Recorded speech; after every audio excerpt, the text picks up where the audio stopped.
তোমার ডান হাতটা বাড়াও দেখি। জ্যোতিষীর কথা মতো শান্ত হাতটা বাড়িয়ে দিল। শনিবারের কাগজে নামি জ্যোতিষীর ঠিকানা জোগাড় করে দেখাতে এসেছে।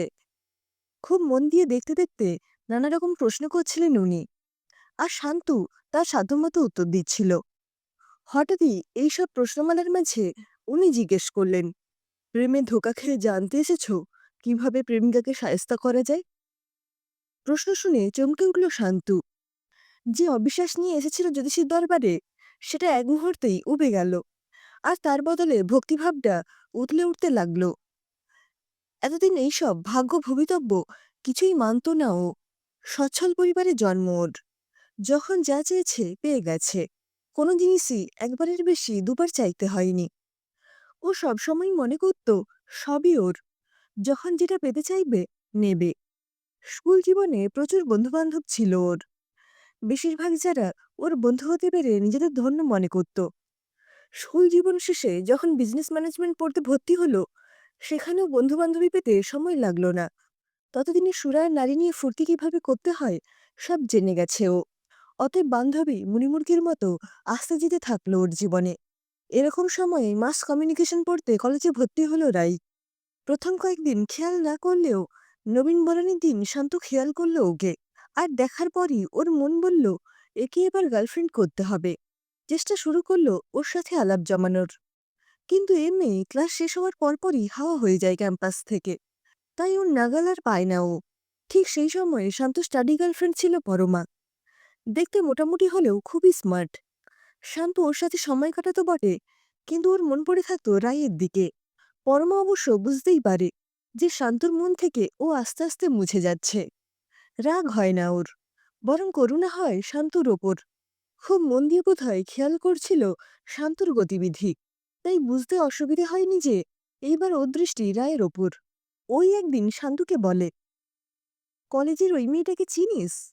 আঙুল তুলে দেখালো ক্যান্টিনের দরজা দিয়ে সেই মুহূর্তে ঢোকা রাইকে। ওরা তখন ক্যান্টিনে বসে চা আর ডিমের চপ খাচ্ছে আর গল্প করছে। শান্ত যথারীতি উত্তর দিল, না রে, কে ও? পরমা বলল, ও রাই, মাস কমিউনিকেশন পড়ছে। তোর সাথে আলাপ আছে নাকি? তা আছে। ওর ভাই আমার ভাইয়ের ভালো বন্ধু। আলাপ করিয়ে দে না। আবদার ঝরে পড়ল শান্তর গলা থেকে। পরমার মনে হলো শান্ত যেন লোভনীয় খাবারের দিকে তাকিয়ে আছে। পরমা হাত তুলে ডাকল রাইকে। ও কাছে আসতে বলল, বস আমাদের সাথে। ক্লাস কেমন চলছে তোর? ভালোই চলছে পরমাদি। আয়, তোর সাথে আমার বন্ধুর পরিচয় করিয়ে দিই। এ সায়ন্তন, আমাদের ক্লাসে সবচেয়ে ব্রিলিয়ন্ট ছেলে। যেমন পড়াশোনায় তেমনই খেলাধুলোয়। রাই হেসে হাত বাড়িয়ে হ্যান্ডশেক করে। সেদিন শান্তু সাধারণভাবে কথাবার্তা চালায় রাইয়ের সাথে। প্রথম দিন নিজের চেহারা দেখিয়ে দিলে পাখি হয়তো কাছেই আসবে না। এরপর যা এতদিন হয়ে এসেছে, এবারেও তাই হলো। পরমা ধীরে ধীরে বাতিলের খাতায় চলে গেল, আর তার বদলে সেখানে আসন পেতে বসল রাই। তবে রায়ের সাথে ঘোরাফেরা কথাবার্তার মধ্যেও শান্ত টের পেত রাই পুরোপুরি ওর নয়। মাঝখানে কোথাও ফাঁক আছে, কিন্তু সেই ফাঁকটা কি সেটা ধরতে পারছিল না ও। হঠাৎই ওর মনে হলো, তাহলে কি রাই বিশ্বাসঘাতকতা করছে? কথাটা মনে আসতেই তেলে বেগুনে জ্বলে উঠল ও। এবার তো প্রমাণ বার করতেই হবে যে রায়ের সাথে অন্য কোনো পুরুষের সম্পর্ক আছে কিনা। যেমন ভাবা তেমন শুরু করলো কাজ। নিজে তো বটেই, অন্য ছেলেদেরও দায়িত্ব দিল খুঁজে বার করার। কিছুদিন বাদে বার হয়েই গেল একটা গন্ডগোল। ও চাটুকার দলের প্রবীর এসে খবর দিল, শান্তদা, একটা খবর আছে রায়ের ব্যাপারে। শান্ত তখন এক বন্ধুর জন্মদিনের বাড়িতে উপস্থিত। খবরটা জানার জন্য ও বেরিয়ে এলো ওখান থেকে। প্রবীর বলল, রায় অয়ন নামে এক ছেলের বাড়িতে প্রায়ই যাতায়াত করে। আমি ভালো করে খোঁজ খবর নিয়ে দেখেছি, ও রায়ের কেউ হয় না। প্রমাণ আছে। হ্যাঁ, এই দেখো, ছবি তুলে এনেছি। পরের দিন রাই কলেজে আসতেই শান্ত বলল, এদিকে এসো রাই, তোমার সাথে আমার কিছু কথা আছে। রাই বলতে চেয়েছিল, কিন্তু আমার ক্লাস। পরে করবে।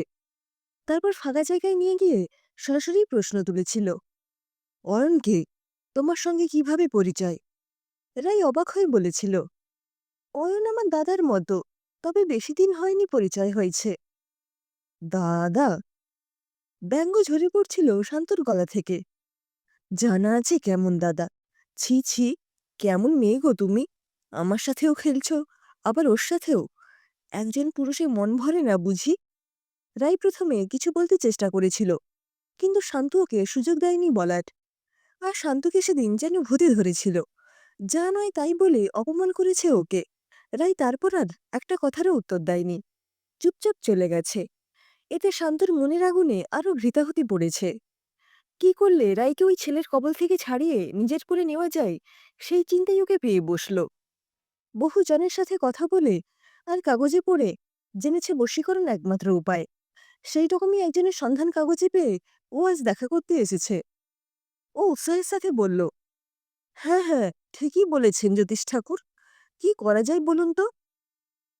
সেটা বলছি, কিন্তু তার আগে বলো, ওই অন্য ছেলেটার সাথে ওর সম্পর্কটা ঠিক কতটা গভীর? তা ভালোই গভীর বলে মনে হয় আমার। ছেলেটাকে তুমি সামনে থেকে দেখেছ? না। বেশ, আমি তোমার জন্য সব ব্যবস্থা করে দেব। কিন্তু তার আগে তোমাকে ওই ছেলেটার বাড়ি যেতে হবে, জানতে হবে ওর সাথে তোমার প্রেমিকার সম্পর্কটা কতটা গভীর। সেটা জেনে কি হবে? দরকার আছে। সেটা জানার পরেই তো ওষুধ কেমন তৈরি করতে হবে তা জানব। শান্ত ফিরে এলো খুশি হয়ে। শুধু একটাই বিরক্তিকর কাজ পেল, সেটা হলো অয়নের বাড়ি যেতে হবে, ব্যাপারটা কতটা গভীর হয়েছে জানতে। কি আর করা, প্রেমিকাকে শায়েস্তা করতে ওইটুকু তো করতেই হবে। ও প্রবীরকে ফোন করে জানতে চাইল অয়নের ঠিকানা। তার সাথে ও জেনে নিল রাই কখন যায় ওই বাড়িতে। প্রবীর জানতে চেয়েছিল কি কারণে ও ঠিকানাটা চাইছে, কিন্তু শান্তু বলেছে পরে জানাবে। পরের দিন সকালেই ও চলল অয়নের বাড়ি। প্রবীর যেমন বলে দিয়েছিল সেভাবে বাড়ি খুঁজে পেতে সময় লাগলো না, কিন্তু রাই পৌঁছে গেছে কিনা বুঝতে পারল না। সেটা বোঝার জন্য খানিকক্ষণ বাড়ির গলির মুখে যে পানগুমটি রয়েছে সেখানে দাঁড়িয়ে রইল। শুধু শুধু দাঁড়িয়ে থাকলে লোকে সন্দেহ করবে, তাই প্রথমে একটা সিগারেট কিনল। তারপর দোকানদারের কাছে দেশলাই চেয়ে নিয়ে সেটাই অগ্নিসংযোগ করল। খানিকক্ষণ ওই বাড়ির দিকে তাকিয়ে থাকতে থাকতে ও দোকানদারকে কথার ছলে প্রশ্ন করল, ওই বাড়িতে অয়ন থাকে না? দোকানদার নিজের কাজ করতে করতে উত্তর দিল, হ্যাঁ। কি করে? পুলিশে কাজ করে, তবে এখন ছুটিতে আছে। কেন? আজকাল শহরে যা সব ঘটনা ঘটছে তারই ফলস্বরূপ ওর বাড়িতে থাকা। কি রকম? কেন, কাগজে পড়েননি? মাস দেড়েক আগে এক মেয়েকে একটু বেশি রাতের দিকে রাস্তায় কিছু বদমাইশ ঘিরে ধরেছিল খারাপ কিছু করবার উদ্দেশ্যে। মেয়েটা নিজেকে বাঁচাতে বাঁচাও বাঁচাও চেঁচিয়েছিল। সেই সময় ওই রাস্তা দিয়ে অয়ন আসছিল মোটরসাইকেলে ডিউটি ফেরত। ওই ঝট করে এগিয়ে যায় ওকে বাঁচাতে, কিন্তু একা একজন মানুষ কিভাবে অতগুলো মোকাবিলা করবে? তবে শেষ মুহূর্ত পর্যন্ত চেষ্টা করে গেছে। গুন্ডাগুলো হেরে পালিয়ে যাওয়ার সময় ওকে মেরে ধরে আধমরা করে চলে যায়। তবে যে মেয়েটাকে বাঁচাতে এত কাণ্ড, সে অবশ্য পালিয়ে যায়নি। গুন্ডারা পালিয়ে যেতেই ও দৌড়ে চলে আসে অয়নের কাছে। তারপর পুলিশে ফোন করে, হাসপাতালে ফোন করে। তারপর রাস্তার গাড়ি দাঁড় করিয়ে ওকে হাসপাতালে নিয়ে আসে। মারধরের চোটে অয়নের মাথায় লেগেছিল আর পা ভেঙেছিল। সম্পূর্ণ সুস্থ হয়ে হাসপাতাল থেকে আসতে প্রায় মাসখানেক লেগেছে। আর প্রতিদিন ওই মেয়েটি এসে হাসপাতালে খবর নিয়ে গেছে। বাড়ি ফিরে আসার পরও ও প্রতিদিন দেখতে আসে অয়নকে। শান্তু এতক্ষণ হাঁ করে দোকানদারের কথাগুলো গিলছিল। ও ভাবতেই পারছে না যে এরকমও হয়। আর এতদিন ও রায় সম্পর্কে কত কি উল্টোপাল্টা ভেবেছে, নিজের মনেই নিজেকে ধিক্কার দিল ও। আর এই ভাবনার মাঝেই দোকানদার হঠাৎ বলে উঠল, ওই দেখুন, সেই দিদিমণি আসছে। শান্ত তাকিয়ে দেখল রাই আসছে হাতে ফলের প্লাস্টিক ঝুলিয়ে। ও ভেতরে ঢুকে যাওয়ার পর শান্ত পায়ে পায়ে ওই বাড়ির ভেতরে ঢুকল। পুরনো আমলের বাড়ি, মাঝখানে উঠোন রেখে চারপাশ দিয়ে ঘর। সদর দরজা দিয়ে ঢুকেই বাদিকে ঘরের ভেতর থেকে রাইয়ের আওয়াজ পেল ও। সেই মুহূর্তে রাই অয়নের পাশে গিয়ে বসেছে সবে। বলছে, দাদা জানো, আজ কটা মোসাম্বি নিয়ে এসেছি তোমার জন্য। এখন খাবে নাকি পরে? অয়ন হেসে বলল, দূর পাগলি, সকালবেলায় ফল খাবো কি রে, এখনো জলখাবার খাওয়া হয়নি আমার। সে কি, কাকিমা এখনো তোমায় জলখাবার দেয়নি? দাঁড়াও, আমি গিয়ে নিয়ে আসছি, বলে ও রান্নাঘরের দিকে চলে গেল। ও বেরিয়ে যেতেই শান্ত গিয়ে ঢুকল ওই ঘরে। অয়ন খাটের উপর বসেছিল। ওকে দেখে অবাক হয়ে বলল, আপনি কে? আপনাকে তো ঠিক চিনলাম না। শান্ত নিজের পরিচয় দিয়ে বলল, আজ আমি এসেছিলাম দাদা বোনের ভালোবাসার সাক্ষী হতে। তার চেয়ে বললে ভালো হয় নিজের সন্দেহের নিরসন করতে। পেছনে ততক্ষণে রাই এসে দাঁড়িয়েছে জলখাবারের থালা হাতে। শান্ত প্রতিবাদ না করলেও অয়ন বলল, এটা কি রকম কথা হলো রাই? এত রুক্ষভাবে কেউ কথা বলে নাকি? রাই বলল, তুমি জানো না দাদা, ও তোমাকে আমাকে জড়িয়ে কত নোংরা কথা বলেছে। নিজে ছেঁড়া কাপড়ের মতো সম্পর্ক পাল্টেছে। তাই ভাবে সবাই ওর মতোই। অয়ন রাইকে বাধা দিয়ে কিছু বলতে যেতেই শান্তু বলল, না দাদা, ওকে মানা করো না।